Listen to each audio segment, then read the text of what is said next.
Are you wondering how we automate and continuously red team our conversational AI agents?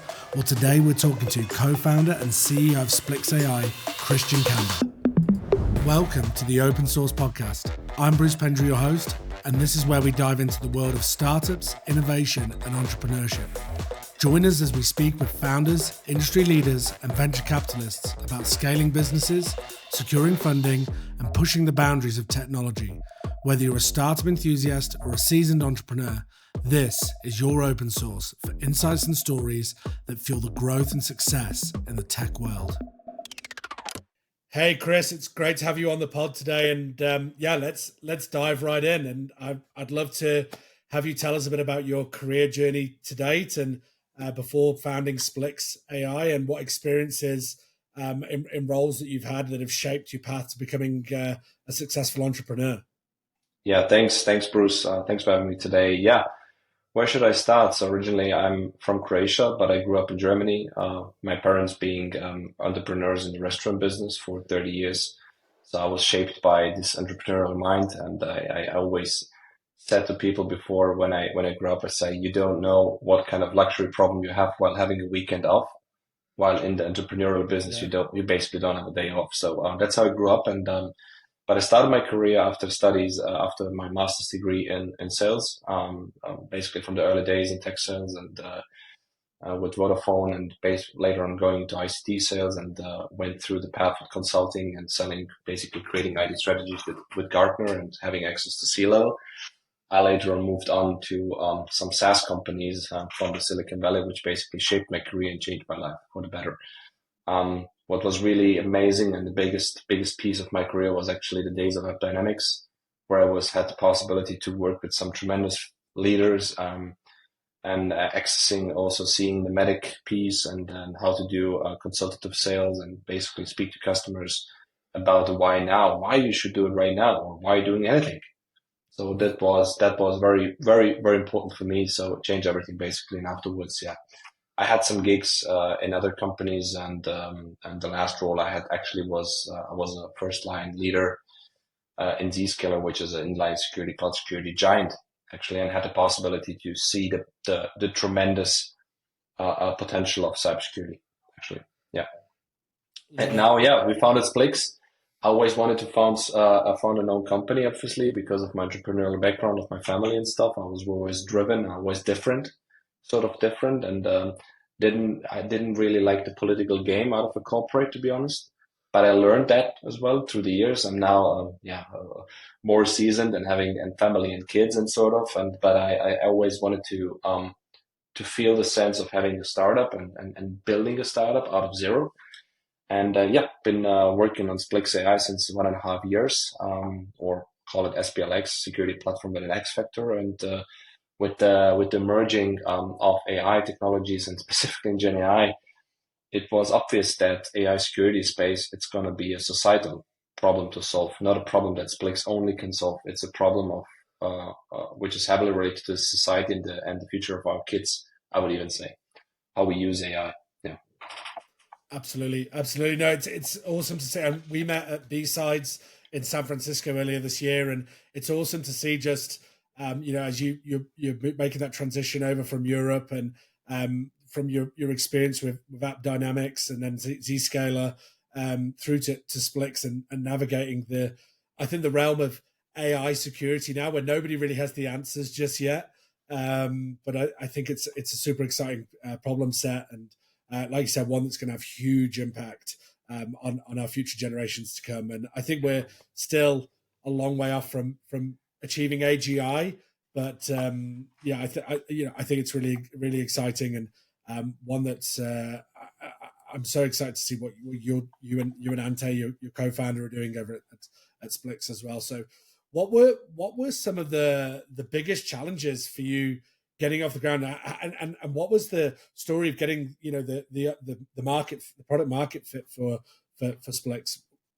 I mean, it's a huge piece. I think we're still defining the product market fit. We are not 100% there because I'm always strict on that. If you don't have, let's say, a certain amount of paying customers and really paying customers in the enterprise sphere, you don't have the product market fit, even though you have a lot of users. I don't really rely on on GitHub stars and users and the amount of people using our freemium version. I really rely, and that's how I see it. Once we bypass the 1 million ARR piece and really product revenue piece, I can accept PMF. So there's a lot of competitors out there, players, and which I appreciate. The market is huge with a lot of competitors, but everyone is doing something in specific, and no one is really end to end. And a lot of them claim they have product market fit, but then in the end of the day, if you look under the hood, it's a lot of services. So we need to be honest to ourselves that product market fit will be determined by the product, customers using your product and paying for it. And there are several challenges on that way.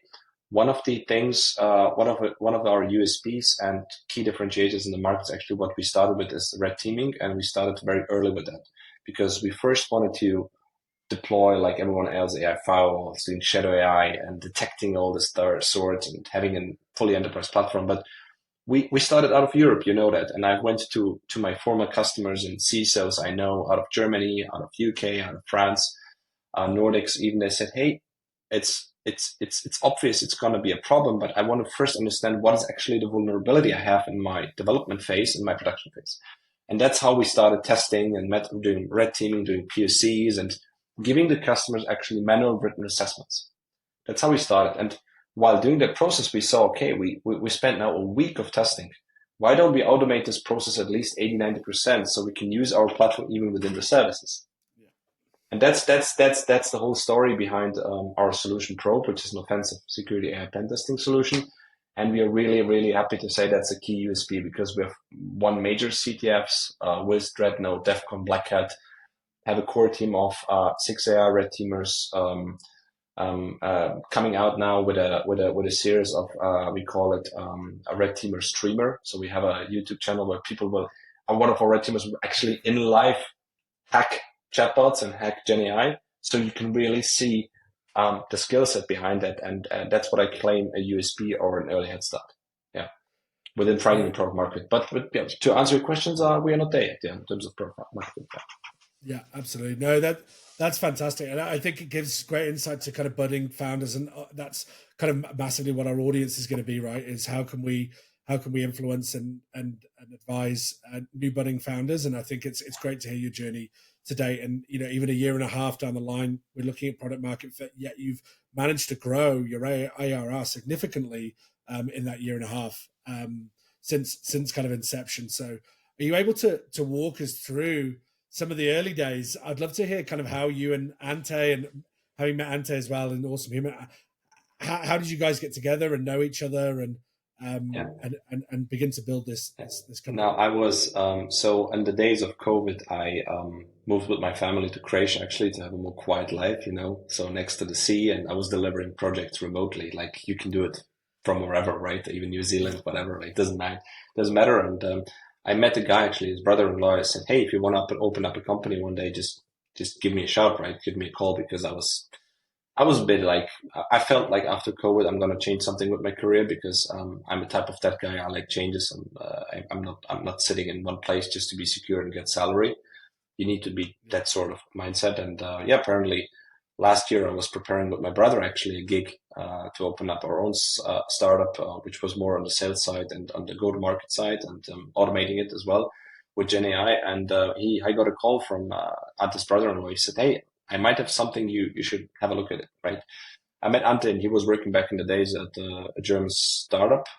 He was covering also cybersecurity, and he said, hey, look, I'm currently building an LLM application for a big automotive company in Germany, and the legal team is saying to me, I can't put it really in production. And I was like, why? Because it's not safe, it's not secure, it's not tested. Are there any tools out there which we can use actually and to make it more safe? And back in that days, there was just a few open source tools like, I don't know, guardrails and a few firewalls, which are actually open source, and you can name them all. And he was like, okay, this is weird. There is no real enterprise solution for my problem, and I need to fix that. And he was pitching that problem actually to his company back then, and they said, no, we do consultancy, and that's fine. And he sold that to me, basically that idea, and it was very early in the days, and I was very skeptic because I thought I was more in this European mindset. Hey, what about regulation? What about who will adopt Gen AI so fast? I don't see it. It's a game, right? It's ChatGPT. People are using it private purposes. I don't see it in production yet, right? It was super early. Now it's over 1.5 years ago. Imagine that. And we were starting investigating and having conversations with CISOs out of the DAX, some bigger DAX companies, Nordics, and they all said, hey, some of them said, hey, it's going to be a huge impact, but not yet. It's too early, too early. Yeah. And that's the whole story, like why I was hesitating to open up Splix with him. And it took me about 6 months of analyzing until we realized, okay, we found a customer, we found a big enterprise in the CPaaS environment next to Twilio, and they have actually producing Gen AI chatbots. Crazy. And for BRICS market, Brazil, India, and I don't know, right? For some emerging markets. And they say, hey, Gen AI adoption in those markets is crazy. Don't look at Europe only. Go to those markets and you will see what's happening. That's how we found our first customer actually in the Middle East. So basically they have a chatbot and Gen AI solution where you sit on your couch, basically you speak to your phone and say, hey, please pay my electricity bill. And through the Gen AI engine, it pays your electricity bill just because you had a voice input. So the output was generated on unbelievable. And yeah, they were, of course, interested in testing that the chatbot is not mentioning any bad words about the royal family, about workers' rights. You can guess it, right? So in any country, you have different variations of attack variations and sensitiveness on data and security. It was amazing to see that. And that's how we started our journey. And we found immediately out after that why we didn't pick US earlier. And once we started engaging with the US and visiting big events, it was clear that we need to move to the US, both personally and business wise. Very cool. Very cool. No, I love the early days stories and just like Yeah. how startups form, and that's fantastic. And All we're bootstrapped, right? I'm doing two yeah. jobs, like 1 year. I was doing two jobs and I was leader for 15 people. At one sort of time, I was leading really a bunch of people. And they're young people, they're young sellers, they're young reps, BDRs, SDRs. They want your help. They want to call you up and they say, hey, what can I? And I felt I could have stayed longer at Zscaler, but I felt I wouldn't be myself and I wouldn't be honest to myself because I want to either I work in a job 100% or I leave this job, right? Yeah, absolutely. And you've got to be passionate about it, right? Like you say, as soon as you take the dive into the startup world, you don't get in the entrepreneur world, you don't get a day off. You know, you're always on, and I think you have to be a certain type of person to enjoy that. But then things start to change a little bit, right? You know, you start building out your team, your culture. You know, is crucial for any startup. And I know with you, you've assembled a really strong team, but then also you've been utilizing advisory positions, etc. What do you believe kind of sets the team apart right now, and you know what were the priorities for you? Perfect question. So the R&D team actually, so we have two companies, the HQs in the US with the IP in the US and Yeah, all the legal firm in the US. And the R&D team is actually in Croatia, which is a small country out of the European Union, but we have a huge NLP and AI lab out of Zagreb. yeah, Huge talent, like producing, I would say, around 1,000 engineers per year in one city. And we got like the best 10% out of it. We can squeeze down to a list of the best, let's say 1 to 2% for being AI red teams. Because if you want to be an AI red team, you need to understand algorithms, mathematics. You need to know, you need to have this innovation on how to break a system. It's not enough to be a DevOps engineer to understand for infrastructure, backend, front end. That's nice. But in AI red team, you need to have a specific skill. And that's basically how we started with 4 students out of this NLP lab, and we're basically helping us building the platform and doing AI red teaming. And this is the core of our business. So 80% currently is R&D, and it's all out of Croatia. If you look at the cost, one AI red teamer costs me 20% of the cost of a guy out of Seattle or San Francisco. yeah, The skill set, I would say similar, even better, because the people are. It's not only about the skill, but those people are actually relying on you. They're going to stay with you, right? They're going to believe in you. They're not going to switch jobs for a 10% pay increase, because I don't blame the people on the West Coast, but they need to switch jobs actually for having a better life and paying for their bills and inflation and stuff. So this is one of our core USPs, and this is the current setup. So the go-to-market is focused solely on the US, but also delivering on Europe if needed. But the go-to-market will be based out of US and the R&D out of Croatia, actually, and which is we have great feedback across the globe actually on that. Yeah, absolutely. And so, as somebody in my field of, in recruitment, I get to see kind of more of a macro landscape of talent pool skill sets developing, right? And I think it's funny because I think European companies are slower adopters of new tech trends, whether it's AI, Web3, etc.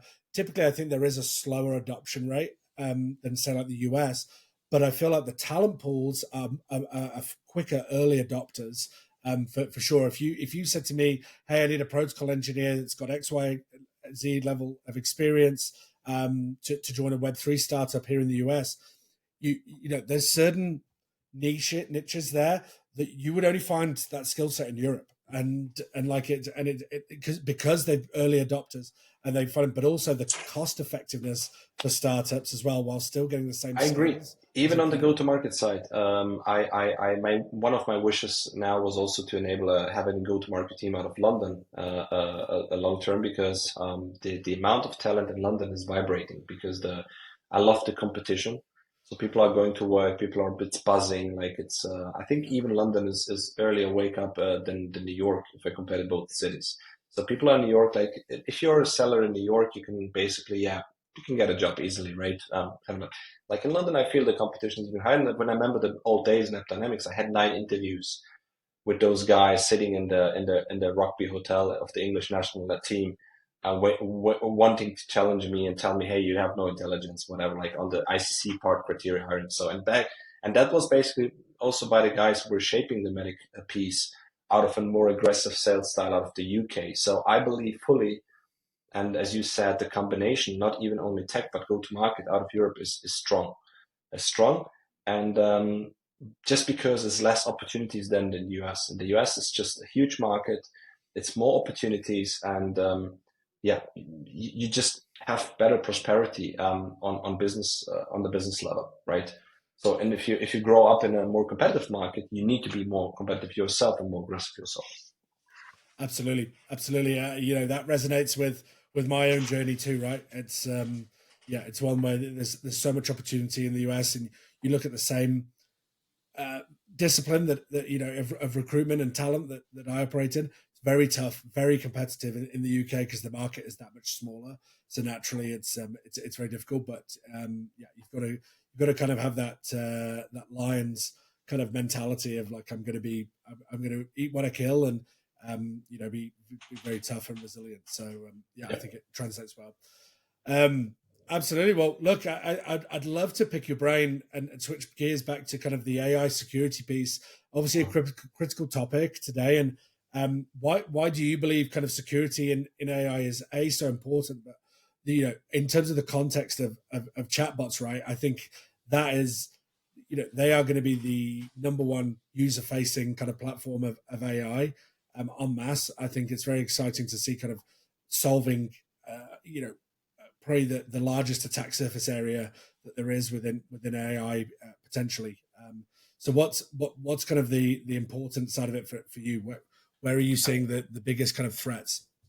Yeah, I think first of all we need to see what's driving the threat and the attack surface is that 99% of the companies we're dealing with, and I mean enterprise companies, are having a corporate objective adoption of AI. If you look at the corporate objectives on the C level, which is the CEO and holding those corporate objectives, you have cost optimization, adopting new technologies, which is AI in that case, and being, I don't know, customer centric and so on and so on. And adopting AI is one of the biggest things, and CEOs need to do that in order to keep their job.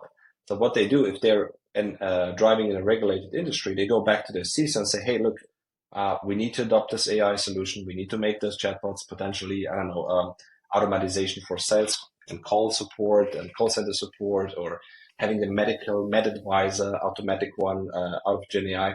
But you need to make sure it's safe and secure." So then the pressure is on, and the CISO then is basically staying with his AppSec team, which is per se and by tradition not the skill they have on AI security. Because, as I said before, you need to understand algorithms, mathematics, you need to understand language models and image models. It's not easy, and the security teams are not that well connected currently with AI teams.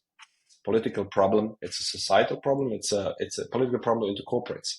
Because AI engineers per se, they're not really much interested in adopting security. They are looking for the growth They want to push products. They want to ship products. That's what they do. They look for innovation. When they build a product, they don't think about security firsthand. Now it's going to the security teams of AppSec, offensive security, and they have a skill problem, right?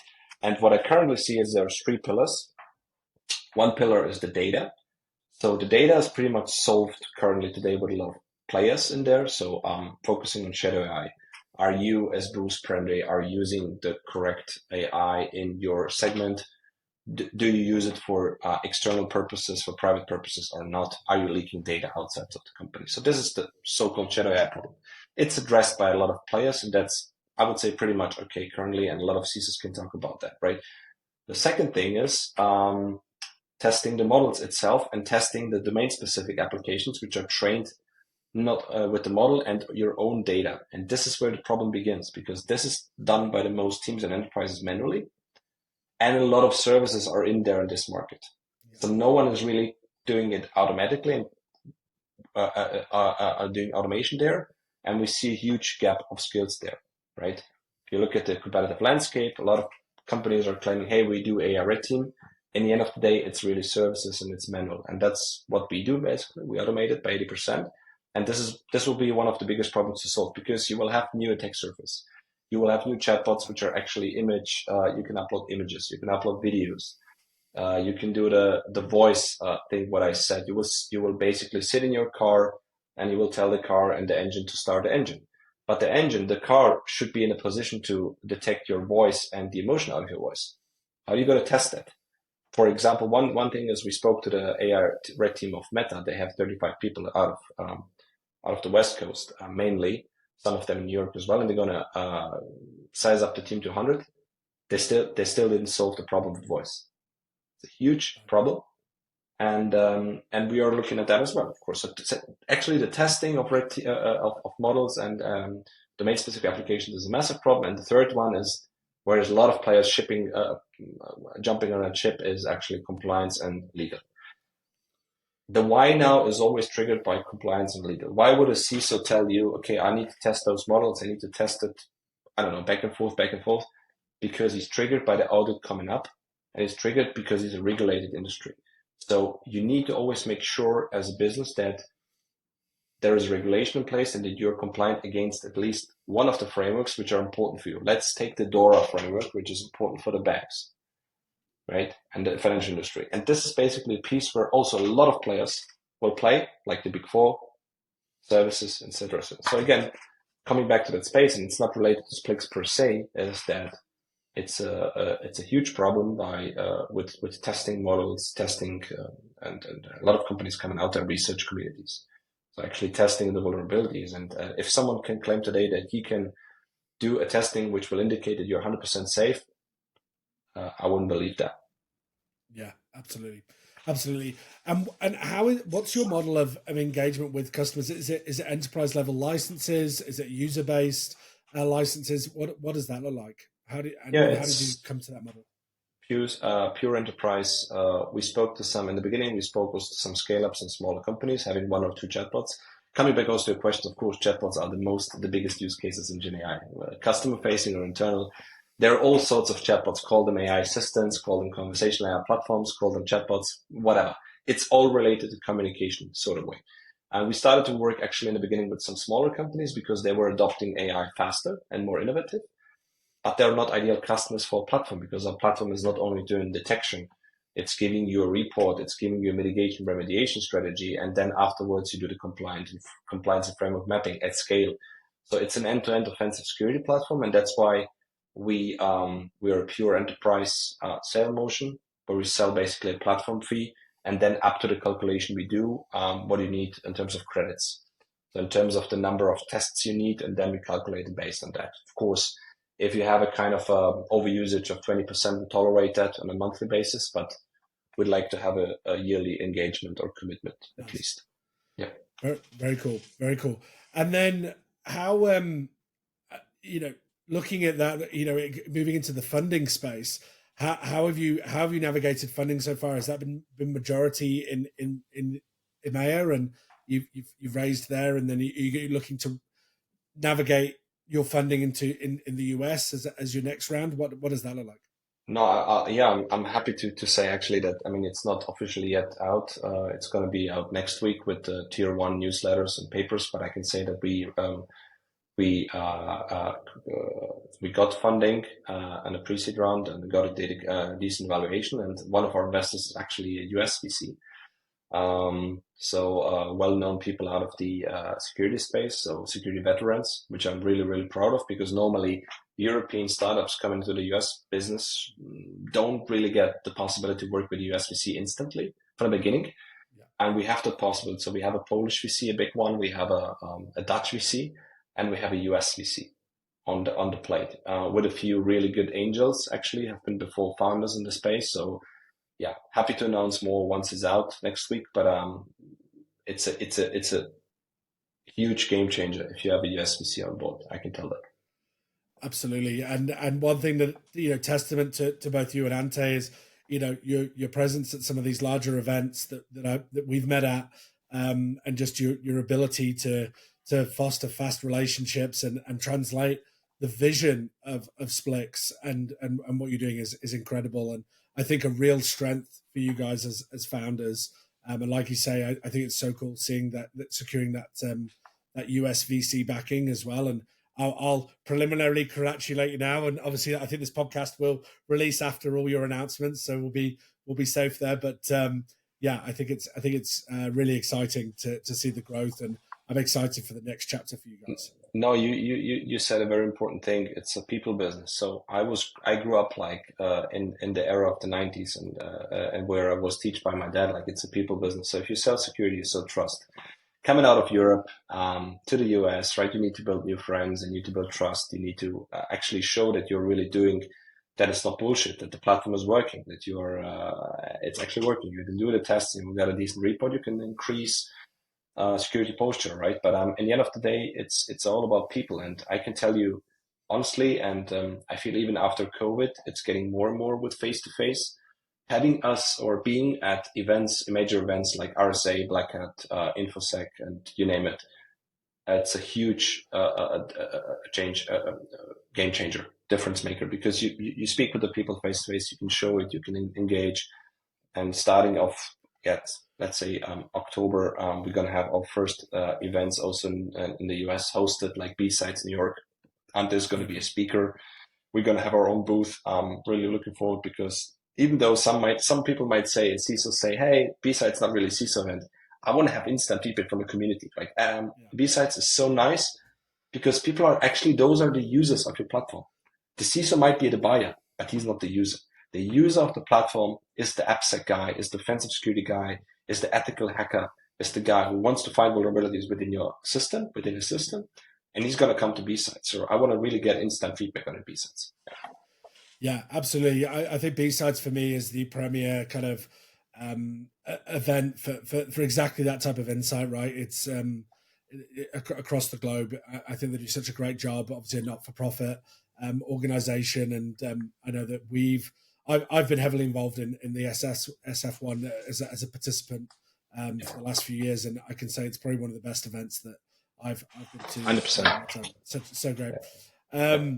Fantastic. Well, yeah, I think as a fellow founder, it's navigating all the challenges of being a startup founder, and then having to do it with borders and seas in between you. You talk about that face to face exposure and relationships now. It's fun. It's so fantastic to see that coming back off the back of the pandemic, and being able to add value again. Absolutely. Well, Chris, this has been an absolute fantastic conversation, and that brings us to kind of an end of another insightful episode of the Open Source podcast. A big thank you to you, Chris, for joining us today and sharing your journey and the evolution of Splix AI and the crucial importance of security in AI as well. I hope you found today's conversation as inspiring as I have. I think it's been super informative. And if you want to learn more about Chris and Splix AI, be sure to check out the links in the show notes. And if you've enjoyed this episode, don't forget to like and subscribe and leave a review and share it with anybody who you might think will benefit from hearing it. But thank you again for tuning in. Chris, thank you so much. It's been an absolute pleasure to hear more about your journey, and excited to see Splix and yourself and the team continue to flourish. Thank you, Bruce. Wishing you and your firm all the best. And yeah, happy to see you a lot more times at B-sides and similar events and shaping actually the ecosystem further. Thanks, all the best. Awesome. No worries, Chris. Thanks.